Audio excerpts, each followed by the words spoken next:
All right, hello and welcome to another super-sode of 365 Days Towards Racial Change.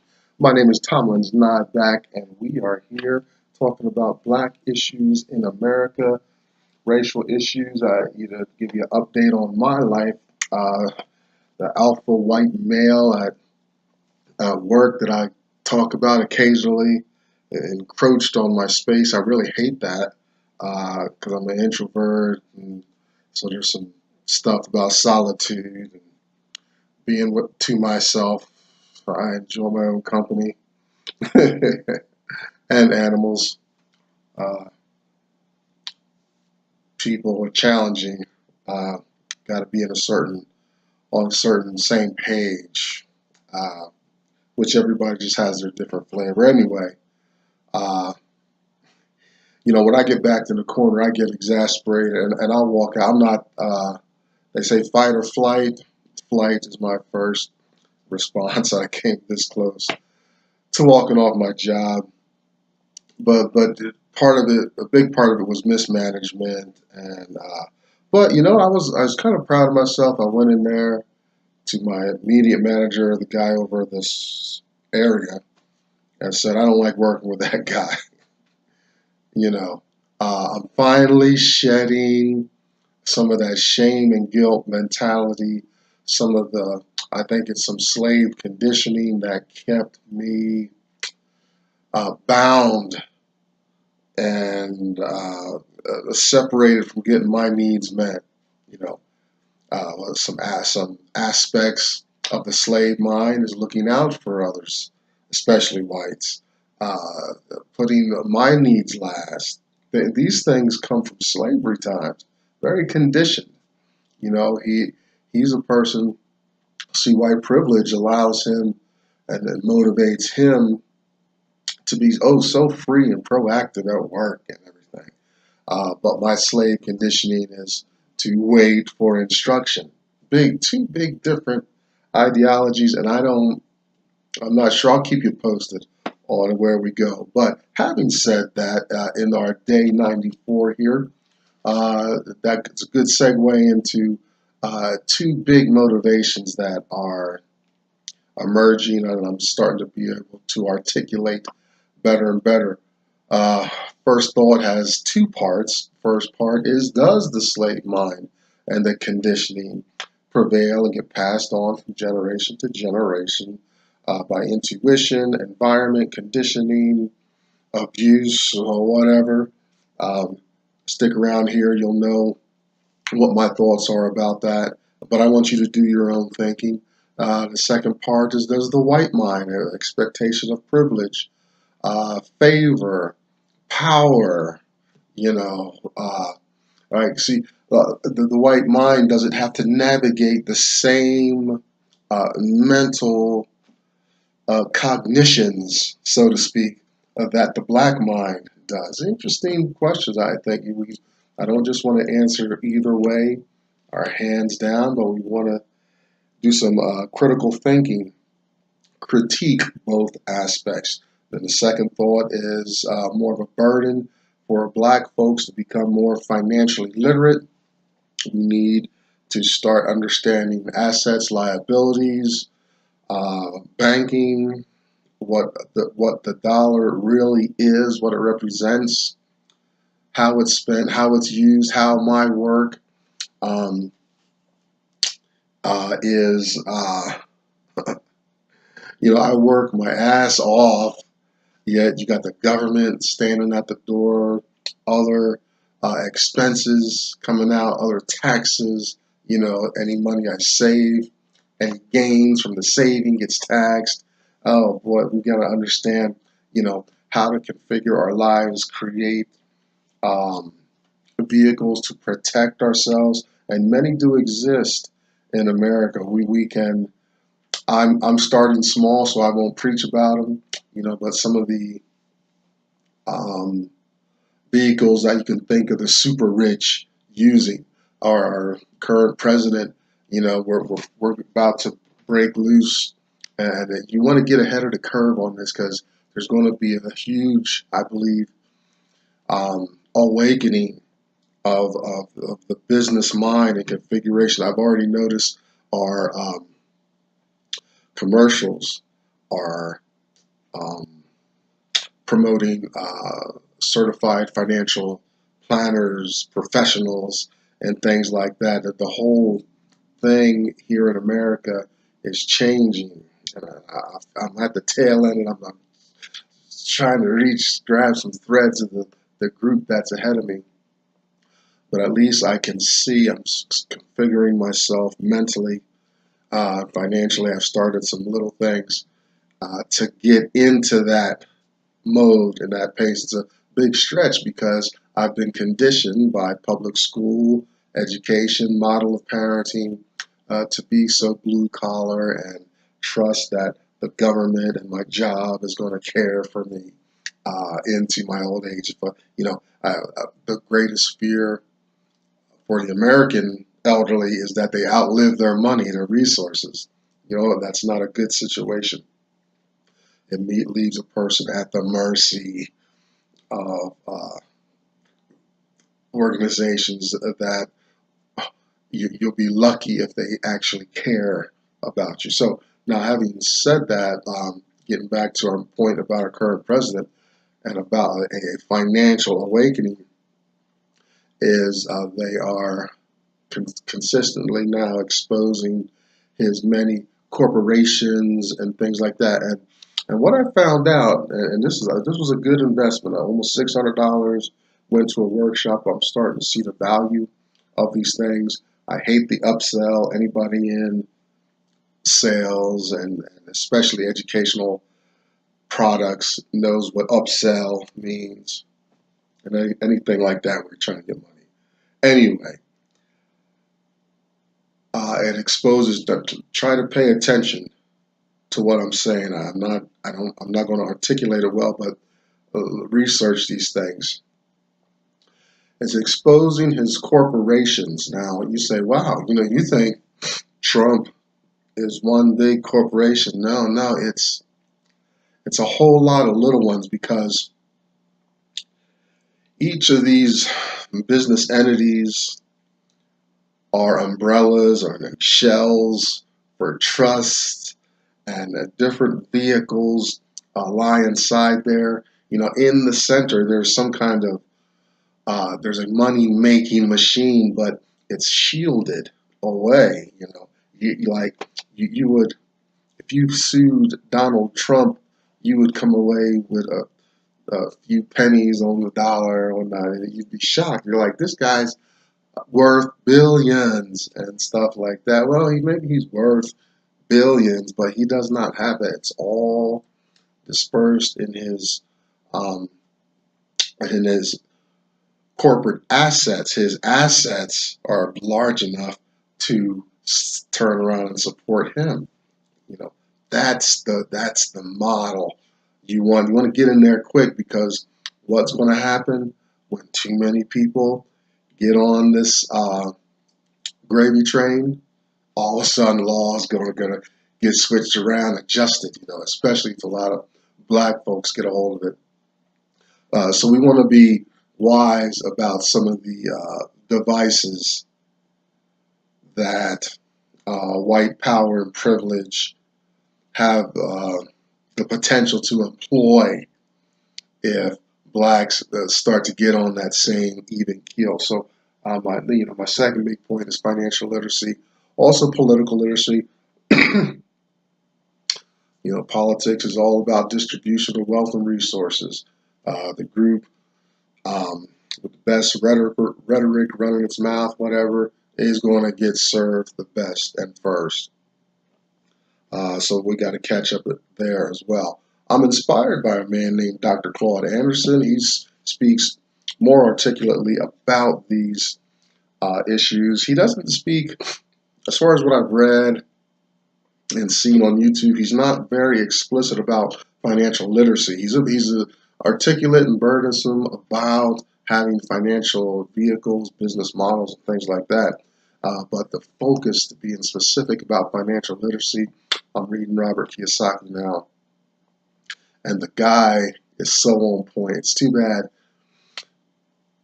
he's surrounded by all these business models that want to upsell and stuff. I have these little critiques about the men and women that I read about. I got to get some more women on my bibliography.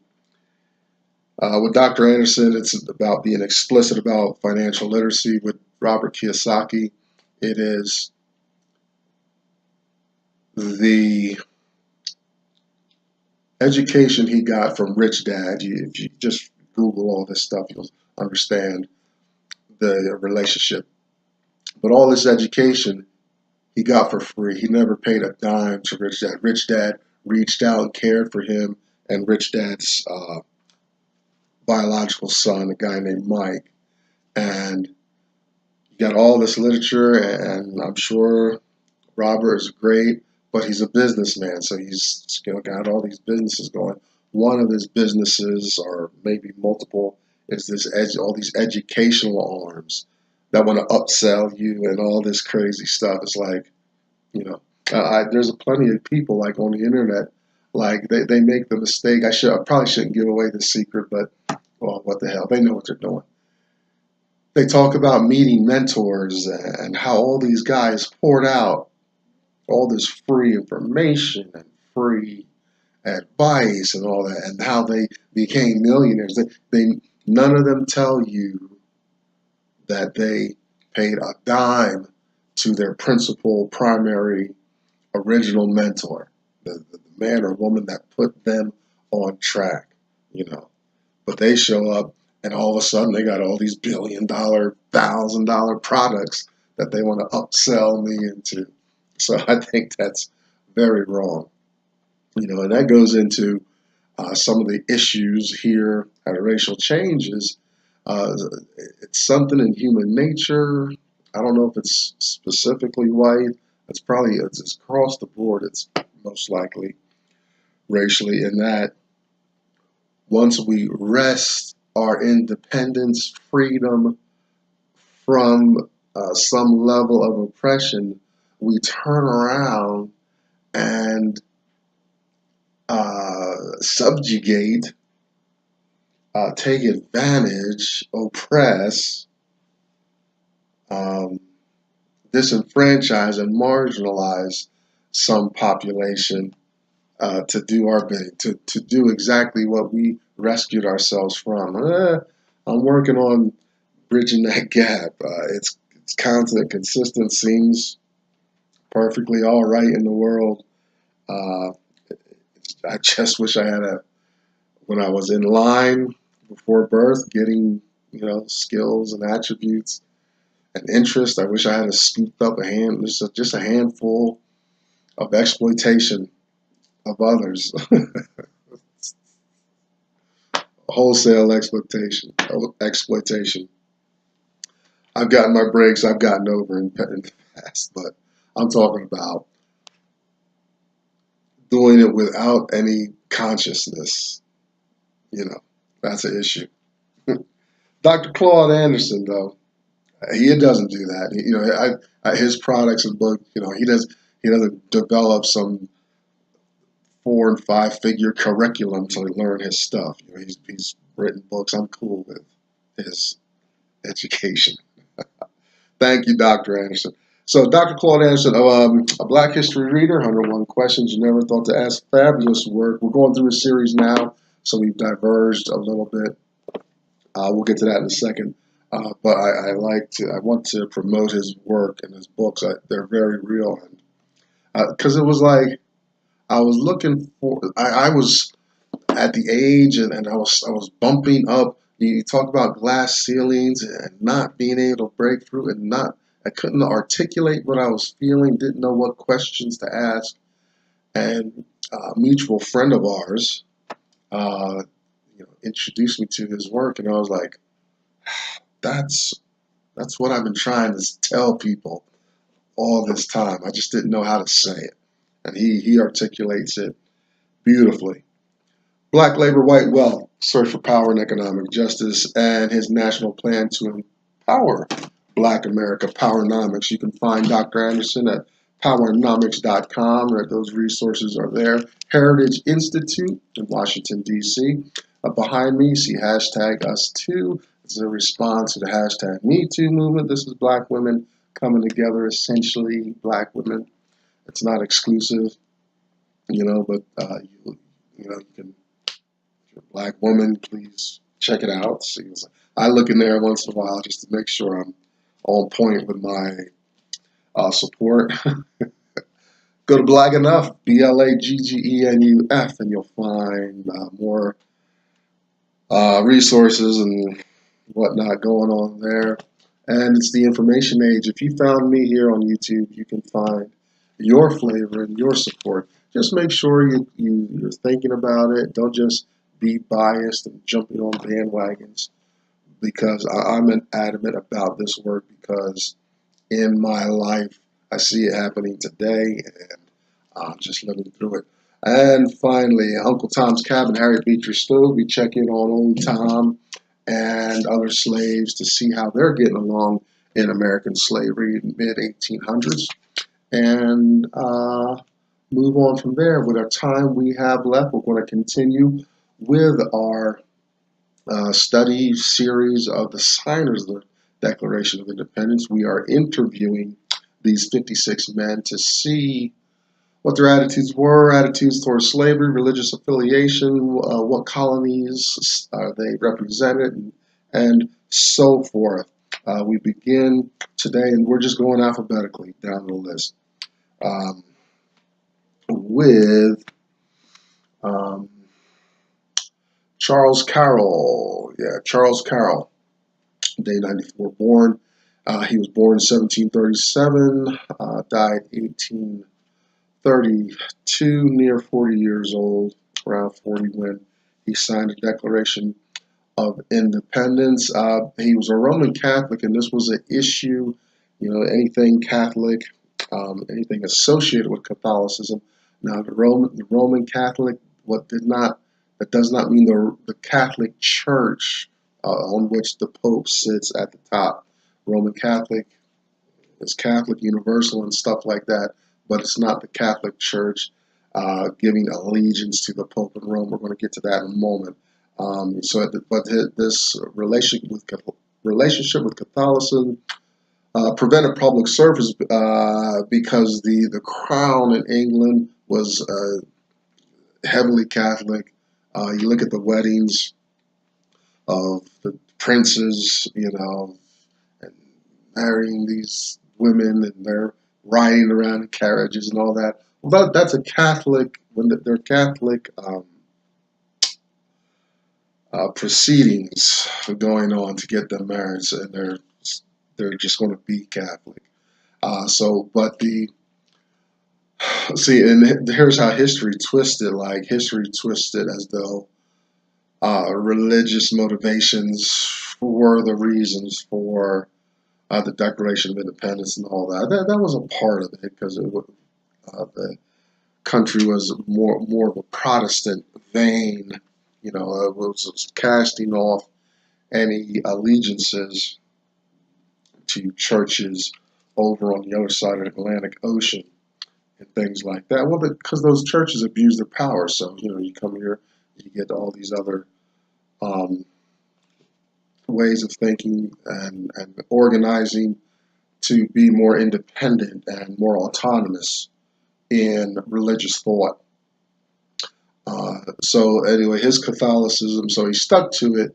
It was initially a hindrance to his public service, but because he was like, I don't need to switch tracks, become affiliate with any other religion to associate or know what the right side is for me. This is how I relate to God and the church. I'm going to hold on to that. And he held on to that, and he was such an advocate for breaking the chains with England that he eventually got into public service. He was one of the advocates of violence. I bet you when it came to talking about the defense budgets outfitting an army and stuff like that. He was probably at a lot of those discussions. Um, Now he was a plantation owner. This guy is from Maryland. Maryland was kind of the crucible of a lot of the slave codes and slave laws coming out of Maryland. Is the port, if you're familiar with what Virginia, D.C., and all that. I forget the name of the channel that goes up in there.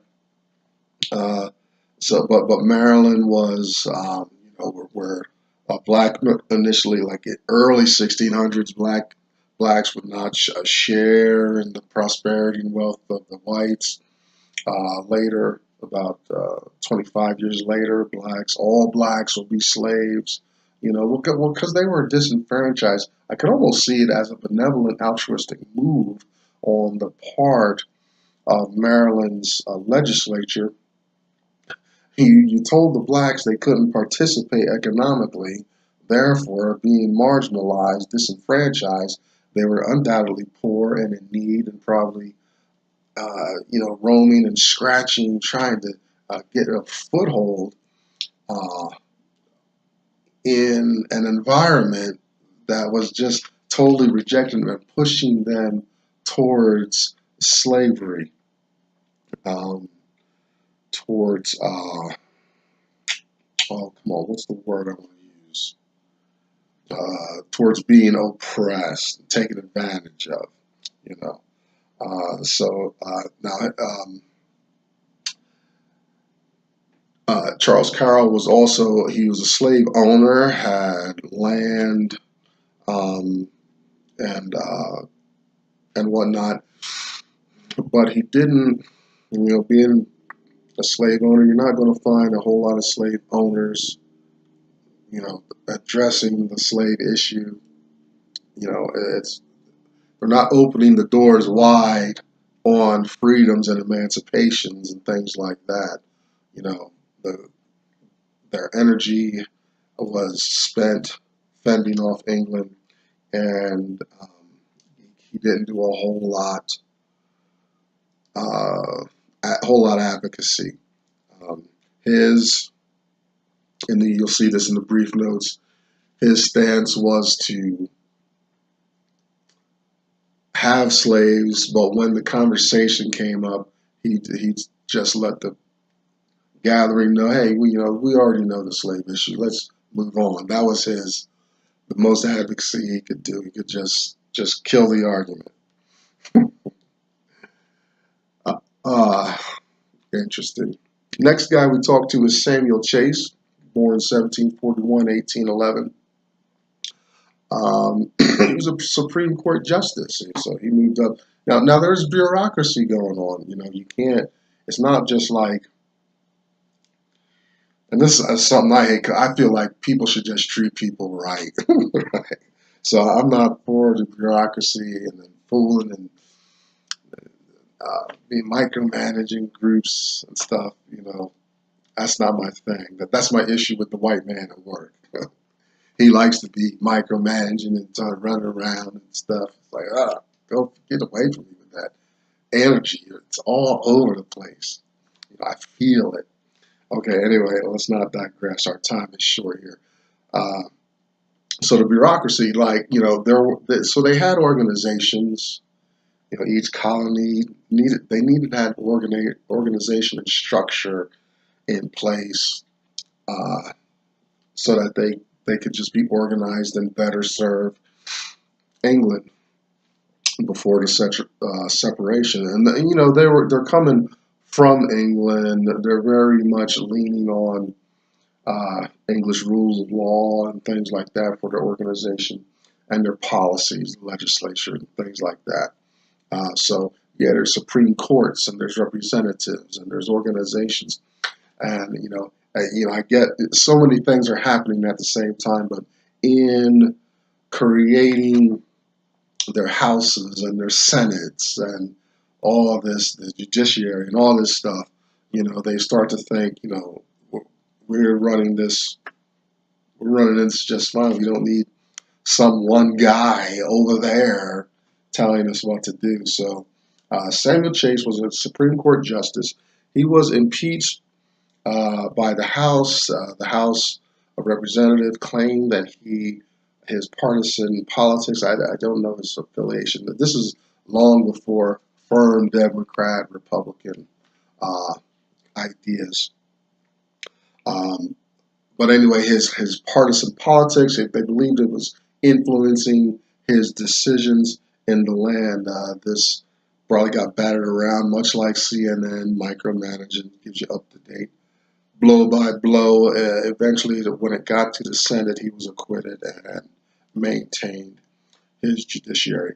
Uh, he's an Episcopalian. Episcopalians is a lot of orders and borrows a lot of procedures from Catholicism in the church. They have a bishop, and there's a Trinity and things, the order of service. I was part of a Episcopalian-ish church, African Methodist, Episcopal, AME. There are a lot of plenty history on that church, and none of them were represented here, trust me. He signed the Declaration of Independence through growing antagonism towards loyalists. I'm finding in the research that just a little term blurb, loyalist, and the loyalists were those people loyal to the crown. And so what happens is you got this debate raging, the loyalists, maybe we can call the colonists separatists, and these two are, getting into a kind of a critical mass as they polarize in their position. No, we need to stay loyal to England. This is where we come from, and and it was probably those who benefited the most by being associated with the crown who had those stronger arguments, and the dissenters were the colonists who wanted to kind of get on, maybe who had grown their businesses through plantations, maybe they were physicians and lawyers, what have you, but they found, their work, reserves, uh, they were understanding taxation in the heart of their work. The more the crown wanted, the more the crown took. Much like who we deal with today, and then look at your life, my life. As I go on, I'm like, I really would like to hold on to more of that. I'm getting older, tireder, and whatnot. Gray hairs are not getting away unless I get a dye kit and whatnot. So these are some of the problems and challenges emerging. So Samuel Chase, sometimes you get pushed into an argument because one side, like me, I kind of want to be left alone, but it's some kind of antagonist always finds themselves into my space, and so there needs to be a response. Samuel Chase went through that. I'm even going through that a little bit of my domestic life and enjoying my solitude and these 2 years where I'm at right now. That's a whole other long story. So there's 2 more guys out the way. We got a bunch more to go. Going alphabetical. Google the signers of the Declaration of Independence. You do your own research and find out what interests you about their lives. What would you like to know? So these mock interviews are going to continue. I think I've got a good process going now. They're quicker, more concise in the brief notes, and I'm understanding. We don't have to be all too aggressive, because they kept us in slavery and stuff like that. If you're on the planet, you understand there's a flow, there's timing, wisdom, and all that. Even if something is absolutely right, bureaucracy has to have its day and its time. Look at civil rights, social integration. We had to actually march. Thank God, video. If there was no video, if these protest had just been written documents distributed around the nation, you wouldn't really see the reality of it. But so here's technology catches up and things like that. It's a lot. It's a lot to absorb. Uh, what I'm saying, we don't have to be radical because of these men. Their hands were kind of tied without the revolution. I mean, think about points in history. I'm starting to see how necessary they were. There had to be a revolution to get us away from that. 'Cause England was the biggest importer of slaves, right? So had there not been a separation from them, where would blacks be today? And so on one hand, we got to thank these 56 white men for putting their lives in their hands, and then on the other hand, we can criticize them for oppressing a group in the same way and worse than from what they delivered themselves from. I'm Tomlin's Nyback, day 94 out of the way. Please keep up. I'm glad you're sticking and hanging out with 365 Days Towards Racial Change. I'll see you tomorrow. Bye-bye.